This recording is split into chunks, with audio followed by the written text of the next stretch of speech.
AP తెలంగాణను కుదిపేస్తున్న వానలు మేడారంలో కూలిన 50,000 చెట్లు. రెండు తెలుగు రాష్ట్రాలకు ఎంత నష్టం వచ్చిందంటే ఎడతెరిపి లేకుండా కురిసిన భారీ వర్షాలు ఆంధ్రప్రదేశ్ తెలంగాణ రాష్ట్రాలను అతలాకుతలం చేశాయి. వందలాది గ్రామాలు పట్టణాలు జలమయమయ్యాయి. రెండు రాష్ట్రాల ముఖ్యమంత్రులు చంద్రబాబు నాయుడు రేవంత్ రెడ్డి వరద సహాయ చర్యల్లో నిమగ్నమయ్యారు. భారీగా నష్టం వాటిల్లగా కేంద్రం సహాయం చేస్తుందని ప్రధాని మోదీ భరోసా ఇచ్చారు. 3 రోజుల పాటు ఎడతెరిపి లేకుండా కురిసిన వానలు తెలుగు రాష్ట్రాలను అతలాకుతలం చేశాయి. వందలాది గ్రామాలు పట్టణాలకు వరద నీరు చేరడంతో జనజీవనం అస్తవ్యస్తంగా మారింది. గతంలో ఎన్నడూ లేని విధంగా గత 3 రోజుల్లో కురిసిన వానలు ఆంధ్రప్రదేశ్ తెలంగాణలో అల్లకల్లోలం సృష్టించాయి. భారీ వర్షాలకు 300కు పైగా ప్రాణాలు కోల్పోయారు. 26 ఎన్డీఆర్ఎఫ్ బృందాలు రెండు రాష్ట్రాల్లో వరద సహాయ చర్యలను చేపట్టాయి.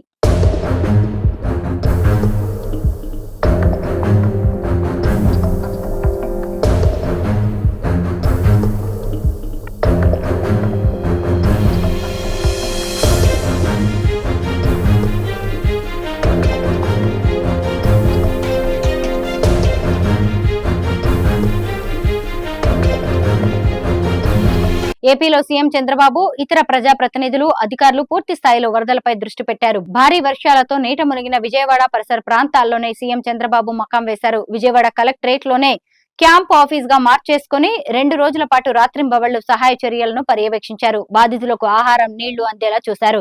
తెలంగాణలో వరద ప్రభావిత ప్రాంతాల్లో సీఎం రేవంత్ రెడ్డి మంత్రులు పర్యటించారు. ఖమ్మం, వరంగల్, ఇతర ప్రాంతాల్లో బాధిత ప్రజలను పరామర్శించారు. సహాయ చర్యలు చేపట్టారు. వరద ప్రభావిత ప్రాంతాల్లో ముఖ్యమంత్రి రేవంత్ రెడ్డి, మంత్రులు, అధికారులు పర్యటించారు. బాధిత ప్రజలను పరామర్శించి అవసరమైన సహాయం అందిస్తామని భరోసా ఇచ్చారు. భారీ వర్షాలకు దెబ్బతిన్న రోడ్లను సైతం సీఎం రేవంత్ రెడ్డి, మంత్రులు పరిశీలించారు. వెంటనే మరమ్మతులు చేపట్టాలని అధికారులను ఆదేశించారు.